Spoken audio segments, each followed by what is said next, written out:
Autant je suis née dans les terres théâtrales, autant après j'ai eu une deuxième naissance, on va dire. Enfin, tout ce qui s'est passé par la suite à l'image.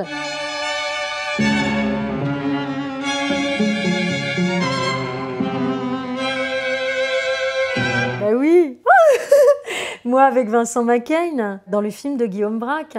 Ce film-là, enfin ce moyen métrage, enfin qui était à la limite entre le moyen et le long, juste avant le long, 58 minutes, voilà, et qui a eu une vie incroyable. D'ailleurs, grâce au Festival de Brive, j'en profite pour le citer, ce festival de moyen métrage qui avait remis le prix, et puis d'un coup on a eu un éclairage très singulier là, sur ce film. Et Vincent, c'est une des rencontres de ma vie, parce que voilà, on a beaucoup œuvré au théâtre ensemble, enfin lui comme metteur en scène et moi actrice dans ses spectacles. Puis aussi, on a fait, lui aussi a fait 2 moyens métrages, Ce qui restera de nous et Pour le réconfort.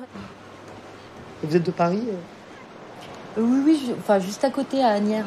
Ah oui, moi je connais bien Porte de Champéry. La rue de Diomtel, boulevard Berthier. Ah bah c'est marrant parce que moi je prends le bus tous les matins à Porte de Champéry. C'est drôle. Bon.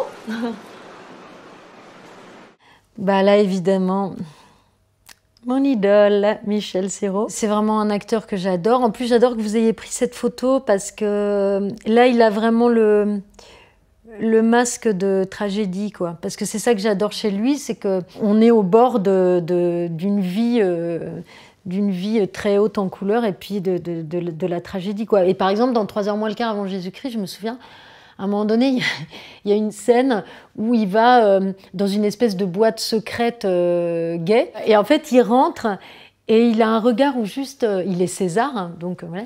Et il regarde tous les gens de la boîte qu'il y a. Et ce regard, toute cette scène dure un certain temps. C'est vraiment... là, pour moi, j'ai l'impression qu'il voit sa mort, quoi. Qu'il y a un espèce de truc comme ça... et en même temps, c'est drôle aussi, mais il est traversé, quoi. C'est un possédé. Bisogna morire, bisogna morire.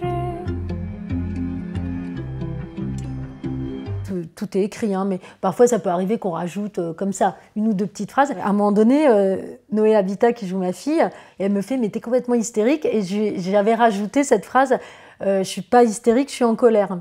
Et puis, dans 10%, la fille qui fait des...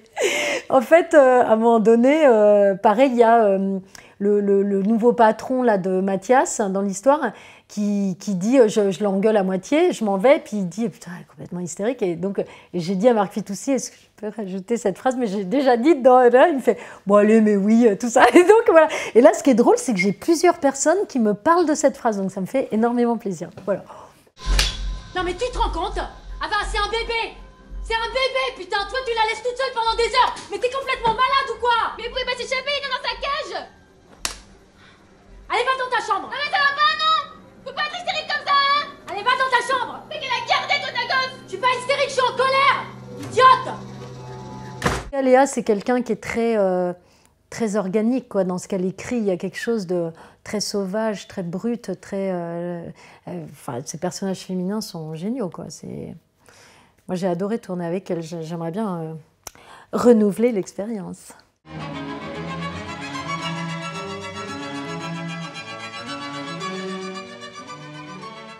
Oh, alors voilà, bon non mais là, je sais pas, une des scènes, bon la première fois que je l'ai vue, j'ai eu un fou rire, j'arrivais plus à m'arrêter, buffet froid.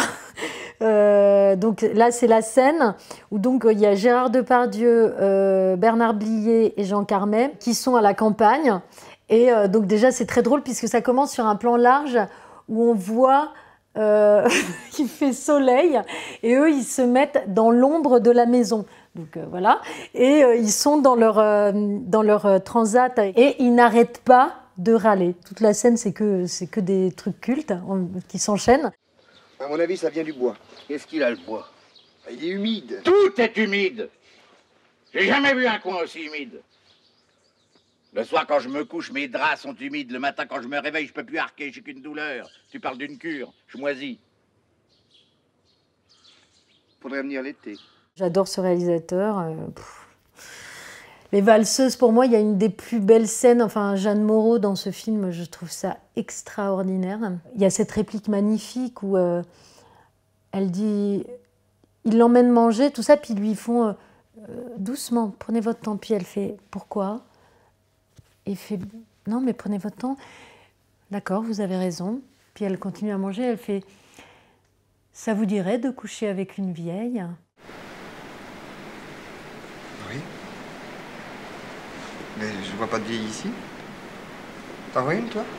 Non, non.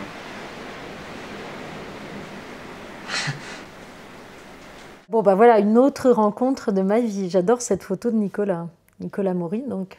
Elle est magnifique, cette photo. C'est une rencontre, comme il dirait, quand on s'est rencontrés sur 10%, c'est une rencontre de la libido entre nous. Enfin, quand on a joué ensemble au départ, enfin, c'est vraiment une rencontre d'acteur à actrice. Et puis, comme on avait beaucoup de temps, en fait... la première saison, enfin surtout la première, mais même après, hein, la 2, la 3. On avait beaucoup de temps où parfois il fallait qu'on soit dans le fond de l'image, tout ça, mais bon, on n'avait pas forcément grand-chose à jouer. Donc on partait dans tout un tas de délires, on était très dissipés, je pense très fatigant parfois pour les autres. Mais voilà, je nous appelais le couple de perruches, c'était vraiment les inséparables.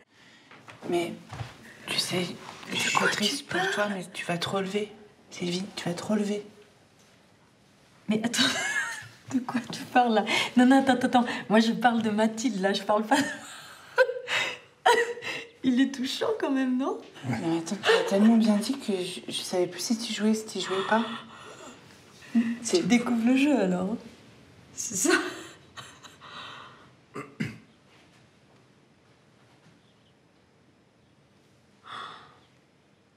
C'est quelqu'un, je le dis à dessein, quelqu'un dont je suis amoureuse.